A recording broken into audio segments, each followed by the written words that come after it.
इस लेक्चर में हम डिस्कस करेंगे एसी एनालिसिस ऑफ एम्पलीफायर।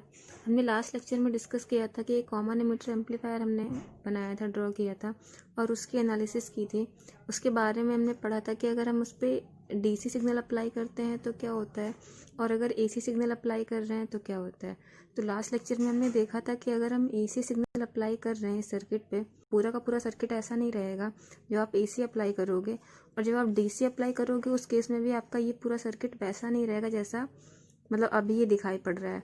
तो हमने देखा था, जब हमने डीसी एनालिसिस की थी तो हमने देखा था कि हमारे पास ये जितने ये तीनों कैपेसिटर्स हैं ये आपके नहीं आए थे और ये जो मीटर रजिस्टर नहीं पिक्चर में आया था। लेकिन जब आप एसी एनालिसिस करोगे उस केस में भी आप देखिएगा क्या सिनेरियो रहेगा आपके इस डायग्राम का, तो वो हम देखेंगे। तो अगर हमें एसी रिस्पॉन्स फाइंड आउट करना है सर्किट का, तो हमें दो चीज़ों के बारे में नॉलेज होनी चाहिए। अगर हम चाहते हैं कि हम एसी रिस्पॉन्स फाइंड आउट करें इस सर्किट का, अगर हम चाह रहे हैं एसी रिस्पॉन्स फाइंड आउट करना, तो हमें सबसे पहले इस सर्किट का एसी इक्विवेलेंट फाइंड आउट करना पड़ेगा। जब हम इस सर्किट का AC equivalent circuit find out करेंगे और दूसरा अगर हमें एसी रिस्पॉन्स फाइंड आउट करना है तो हमें इस सर्किट का इक्विवेलेंट मॉडल, ये जो ट्रांजिस्टर हमारा लगा हुआ है इस ट्रांजिस्टर का हमें इक्विवेलेंट मॉडल ड्रॉ करना पड़ेगा। इसका मतलब क्या है कि अगर हम चाहते हैं कि किसी एम्पलीफायर का एसी रिस्पॉन्स फाइंड आउट करना, तो हमें उसके लिए दो चीज़ों की ज़रूरत पड़ेगी। एक, हमें इक्विवेलेंट सर्किट ड्रॉ करना पड़ेगा, मतलब कि जब हमने एसी अप्लाई किया है उस केस में हमारा सर्किट कैसा बिहेव कर रहा है, और दूसरा सर्किट जो हम डिज़ाइन करेंगे ट्रांजिस्टर का इक्विवेलेंट मॉडल डिज़ाइन करेंगे। क्योंकि अभी ये जो आप सर्किटरी देख रहे हो ये थोड़ी कॉम्प्लेक्स दिखाई पड़ रही है और इसको ऐसे हम सॉल्व नहीं कर पाएंगे। तो जब हमें इसकी एनालिसिस करनी है तो हम इसका एसी इक्विवेलेंट सर्किट देखेंगे और नेक्स्ट हम फाइंड आउट करेंगे कि इक्विवेलेंट मॉडल क्या है ट्रांजिस्टर का। तो जब हम इसका एसी इक्विवेलेंट सर्किट ड्रॉ करेंगे, मतलब पहले हम क्या करेंगे, एक एक चीज़ फाइंड आउट करने की कोशिश करेंगे। तो पहले हम करेंगे कि एसी इक्विवेलेंट सर्किट हम ड्रॉ करेंगे, उसके बाद हम नेक्स्ट पढ़ेंगे इक्विवेलेंट मॉडल ऑफ ट्रांजिस्टर। तो पहला जब हम एसी इक्विवेलेंट सर्किट ड्रॉ करते हैं तो उस चीज़ के लिए हमें 3 स्टेप फॉलो करने पड़ते हैं। एक स्टेप में हम देखेंगे हमारे पास जो 3 स्टेप में हमारा पहला स्टेप क्या रहेगा कि ये जितने भी हमारे पास डीसी सोर्सेस लगे हुए हैं, डीसी सोर्स का मतलब हमारे पास एक ही 22 बैटरी लगा हुआ है, तो जितने भी हमारे पास डीसी बायस सर्किट्स होंगे, मतलब डीसी बायस बैटरी होंगे हमारे सर्किट में, हम उन सभी डीसी सोर्सेस को क्या करेंगे, शॉर्ट सर्किट कर देंगे जब हम AC equivalent circuit find out करेंगे। और दूसरा स्टेप हमारा क्या है, जितने भी हमारे कैपेसिटर्स लगे हुए हैं, जितने भी कैपेसिटर्स लगे हुए हैं सर्किट में, उनको भी हम क्या कर दें, शॉर्ट सर्किट कर दें। अब हम एसी रिस्पांस के लिए हम कैपेसिटर्स को शॉर्ट सर्किट क्यों कर रहे हैं, हमने लास्ट लेक्चर में डिस्कस किया था कि एक्सी इज इक्वल टू क्या होता है। जब हमने लास्ट लेक्चर पढ़ा था तो उस लेक्चर में हमने पढ़ा था कि एक्सी इज इक्वल टू क्या होता है, 1/2πfc होता है। तो हाई फ्रिक्वेंसी के लिए जो हमारा रिएक्टेंस था वो लो हो जा रहा था हाई कैपेसिटर की वैल्यू पर, और हाई फ्रिक्वेंसी है इनकेस अगर हम मान रहे हैं कि 50 हर्ट्ज है, इंडिया में हमारी 50 हर्ट्ज यूज़ होती है, और अगर हम अमेरिका या यूएसए की बात करते हैं तो वहाँ पर 60 हर्ट्ज यूज़ होती है। तो उस केस में जो हमारा रिएक्टेंस है, अगर मतलब हम हाई फ्रिक्वेंसी अप्लाई कर रहे हैं तो हाई फ्रिक्वेंसी के लिए हमारा जो रिएक्टेंस हो जाएगा वो क्या हो जाएगा, ज़ीरो हो जाएगा। तो रिएक्टेंस अगर ज़ीरो है तो हम इसको कह सकते हैं कि ये क्या है, हमारा शॉर्ट सर्किट है। इसीलिए, और हम यहाँ पर क्या अप्लाई कर रहे हैं, एसी सिग्नल अप्लाई कर रहे हैं। इसका मतलब क्या है कि फ्रिक्वेंसी हमारी हाई है इन कंपैरिजन टू डीसी, क्योंकि डीसी के लिए हमारे पास फ्रिक्वेंसी क्या होती है, डीसी के केस में हमारी फ्रिक्वेंसी 0 हर्ट्ज होती है। तो 0 हर्ट्ज के लिए जो हमारा रिएक्टेंस निकल के आएगा वो क्या निकल के आएगा, इन्फिनिट निकल के आएगा। तो लो कैपेसिटेंस की वैल्यू और फ्रिक्वेंसी भी हमारी लो, तो उसके लिए जो रिएक्टेंस निकल के आएगा वो क्या निकल के आएगा, मैक्सिमम निकल के आएगा। मैक्सिमम हम कह सकते हैं कि इन्फिनिट निकल के आएगा। तो उस केस में हम कहेंगे कि जो हमारा कैपेसिटर है वो क्या बिहेव कर रहा है, ओपन सर्किट। तो इतना हमने एनालिसिस किया था कि अगर हमारे पास हमने एसी सिग्नल अप्लाई किया है तो एसी सिग्नल अप्लाई करने पे कैपेसिटर हमारा शॉर्ट सर्किट बिहेव कर रहा है, और अगर हम डीसी सिग्नल अप्लाई करेंगे तो हमारा कैपेसिटर ओपन सर्किट बिहेव करेगा। इसीलिए जब हम डीसी एनालिसिस कर रहे थे सर्किट का तो हमने हमारे सर्किट में कहीं भी कैपेसिटर का टर्म नहीं आया था, मतलब कि कहीं भी कैपेसिटर हमने ड्रॉ नहीं किया था।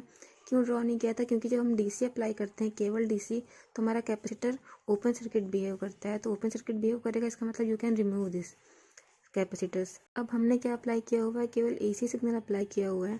तो जब हमने एसी सिग्नल अप्लाई किया है तो हमने पढ़ा है कि यहाँ पर एसी अप्लाई करने से हमारा जो कैपेसिटर है वो शॉर्ट सर्किट की तरह बिहेव करेगा। इसीलिए हम कह रहे हैं जो हमारा दूसरा स्टेप है उसमें हम कैपेसिटर को क्या करेंगे, शॉर्ट सर्किट कर देंगे। जितने भी कैपेसिटर्स हमारे सर्किट्स में लगे हुए हैं उन सभी कैपेसिटर्स को हम क्या करेंगे, शॉर्ट सर्किट कर देंगे। और हमारा थर्ड जो स्टेप है AC equivalent circuit find out करने का, तीसरा हमारा स्टेप क्या है कि हमने पहले क्या किया था, जितने भी डीसी सोर्सेस हमारे सर्किट में लगे हुए थे पहले स्टेप में हमने उनको शॉर्ट सर्किट किया था। दूसरे स्टेप में जितने भी कैपेसिटर्स लगे हुए हैं उनको शॉर्ट सर्किट किया है। और तीसरे स्टेप में हम क्या करेंगे, हम इस पूरे के पूरे सर्किट को क्या करेंगे, रीड्रॉ करेंगे। मतलब कि जब आप डीसी सोर्स को शॉर्ट सर्किट कर दोगे, उसके बाद जब इसको शॉर्ट सर्किट कर दोगे, उसके बाद क्या होगा कि आप इस सर्किट को फिर से रीड्रॉ कर सकते हो। तो जब आप इस सर्किट को रीड्रॉ करोगे तो देखोगे कि एक नया सर्किट ड्रॉ करके आएगा।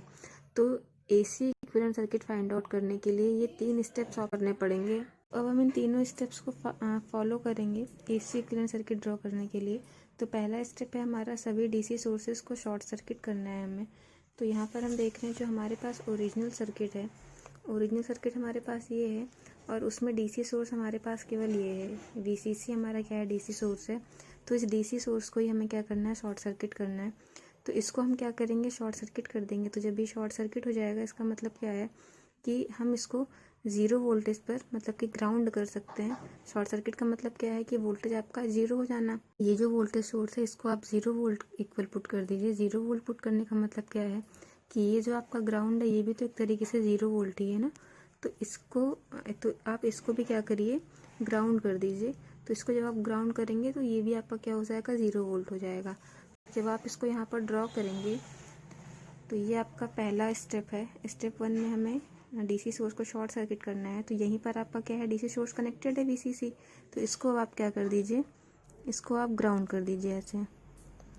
इसको आपने ग्राउंड कर दिया तो ये आपका क्या हो गया, 0 वोल्ट पर हो गया। और ये भी आपका क्या होगा, 0 वोल्ट पर हो गया। और आपका ये क्या था, पहले से ग्राउंडेड था एमीटर टर्मिनल, क्योंकि हम ये कॉमन एमीटर एम्पलीफायर की बात कर रहे हैं। तो ये हमारा पहले से ग्राउंडेड था और ये 0 वोल्ट पर है। तो पहले स्टेप हमारा कंप्लीट हो गया कि जो भी हमारे सभी जितने भी डीसी सोर्सेस कनेक्टेड हैं आपके सर्किट में उनको आप क्या करिए, ग्राउंड कर दीजिए। तो आपने इनको क्या कर दिया, इन दोनों पर ही आपके पास डीसी सोर्स अवेलेबल था। तो इन दोनों सोर्सेस को मतलब इन दोनों डीसी सोर्सेस को आपने क्या कर दिया, इन दोनों के लिए आपने इसको शॉर्ट सर्किट कर दिया, मतलब कि 0 वोल्ट पे कनेक्ट कर दिया। अब जो नेक्स्ट स्टेप है हमारा, नेक्स्ट स्टेप हमने डिस्कस किया था कि सभी जो कैपेसिटर्स लगे हुए हैं सर्किट में उन सभी कैपेसिटर्स को शॉर्ट सर्किट कर देना है। क्यों शॉर्ट सर्किट कर देना है, क्योंकि हमने देखा है कि हाई फ्रिक्वेंसी के लिए हमारे जो कैपेसिटर होता है वो शॉर्ट सर्किट की तरह एक्ट करता है। तो हम जब नेक्स्ट स्टेप ड्रॉ करेंगे, मतलब नेक्स्ट स्टेप जब हम ड्रॉ करेंगे तो वहाँ पर क्या करेंगे, इन कैपेसिटर को क्या कर देंगे, शॉर्ट सर्किट कर देंगे।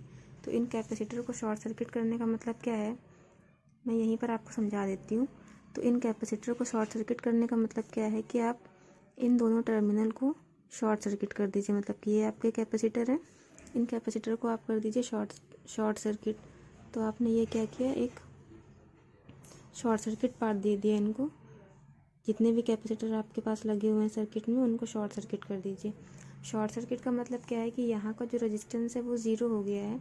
यहाँ का रेजिस्टेंस 0 हो गया है, इसका मतलब क्या है कि जितना भी आपका ओवरऑल करंट फ्लो होगा वो इसी के क्रॉस फ्लो होगा, इसका कोई मतलब नहीं रह जाएगा। इसका मतलब क्या है कि अगर आपके पास कोई भी 2 कंपोनेंट ऐसे कनेक्टेड है, लाइक आपके पास अगर ये कोई रेजिस्टेंस है और उसके पैरेलल में आपके पास शॉर्ट सर्किट कनेक्टेड है, ये आपका क्या है, शॉर्ट सर्किट है, और ये आपका कोई रेजिस्टेंस है। तो जब भी आपका कोई रेजिस्टेंस शॉर्ट सर्किट के अक्रॉस कनेक्टेड होता है तो आप उसको सिंपली एक शॉर्ट सर्किट ब्रांच की तरह ड्रॉ कर सकते हो। मतलब कि अगर ये आपका एक टर्मिनल है, यहाँ पर आपका क्या है, रेजिस्टेंस कनेक्टेड है और उसके पैरेलल में आपके पास क्या है, शॉर्ट सर्किट है। तो उसको आप जब पूरा आप मतलब इसका इक्विवेलेंट ड्रॉ करोगे तो आपका ये शॉर्ट सर्किट ही आएगा। क्यों आएगा, क्योंकि जब आप यहाँ से कोई करंट फ्लो कराते हैं, जब आप करंट फ्लो कराते हैं तो आपको पता है कि जो करंट है वो लो रेजिस्टेंस पाथ को फॉलो करती है। तो यहाँ पर आपका इसी वाले पाथ में आपके पास 0 है। तो जब इस वाले पाथ में रेजिस्टेंस 0 है और ये कोई वैल्यू होगी आपकी कांस्टेंट वैल्यू, तो इन दोनों में से रेजिस्टेंस किस पाथ को फॉलो करेगी, क्योंकि ये 0 है और ये जो वैल्यू है वो 0 से ज़्यादा है, तो जो आपकी करंट है वो इस पाथ को फॉलो ना करके इसी पाथ को फॉलो करेगी। मतलब कि जो जितनी भी करंट एंटर करेगी यहाँ से, वो यहाँ डिवाइड नहीं होकर के जाएगी, वो पूरी की पूरी टोटल करंट यहाँ से होकर के पास हो जाएगी और चली जाएगी। तो मतलब कि रेजिस्टेंस जो है वो जो आपका करंट है वो लो रेजिस्टेंस पाथ फॉलो करता है। और आपका तो इसको आप क्या कर सकते हो, एक तरीके से इस ब्रांच को आप रिमूव कर सकते हो, क्योंकि इसका कोई मतलब नहीं रह गया सर्किट में, लगा हो या ना लगा हो कोई मतलब ही नहीं है। तो इस रेजिस्टेंस को आप रिमूव कर सकते हो, इसलिए हमने यहाँ पर इस रेजिस्टेंस को ड्रॉ नहीं किया हुआ है, उस रेजिस्टेंस को क्या कर दिया, हटा दिया है। तो आपका जो करंट है टोटल पूरी करंट आपकी क्या हो जाएगी, इस ब्रांच के थ्रू फ्लो हो जाएगी। तो इसीलिए यहाँ पर हमने क्या किया है, इस कैपेसिटर को शॉर्ट सर्किट किया हुआ है दूसरे स्टेप में। तो जब आप इस कैपेसिटर को शॉर्ट सर्किट करेंगे तो ये आपका मतलब ये शॉर्ट सर्किट हो जाएगा। जब आप इसको दूसरे स्टेप में ड्रॉ कर लीजिए